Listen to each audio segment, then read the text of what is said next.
Greetings once again, fellow book lovers. It's time for the latest edition of Shelf Life Book Reviews Online, where I present for you a book that I've read, reviewed, and recommend.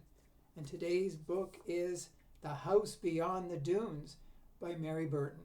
This is published by Montlake. It retails for $16.99 in the United States, $24.99 in Canada, and it is 302 pages long.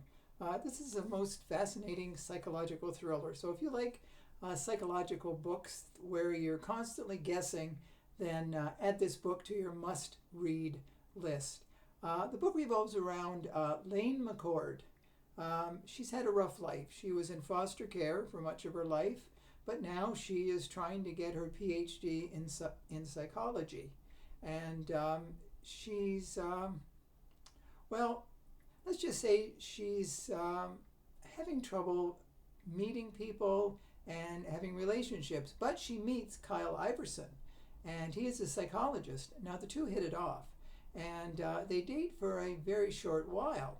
So Kyle asks her if she would come out to his beach house. It's just before New Year's, and so they can sort of get to know themselves a little better and have a lot of time to themselves. So things seem to be going well until the two of them fall down the very high staircase. Now, Kyle dies instantly, and Lane is pretty well bruised up. But the ironic thing is she can't remember what happened, what precipitated it, how they fell, why they fell. There's a neighbor across the street. His name is Reese, and he says he heard them arguing, and he dialed 911.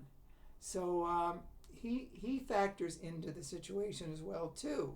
And there's another character, Devon, who she's a friend of Kyle, and she sort of befriends Lane, and the two on New Year's Eve have a wild drinking spree.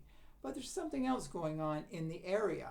Not that long ago, two girls went missing. They were never seen.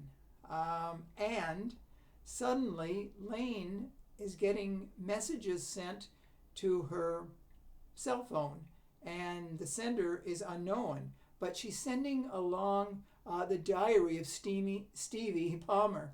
And Stevie was one of the two girls that went missing. And it's a very fascinating story about Stevie's life.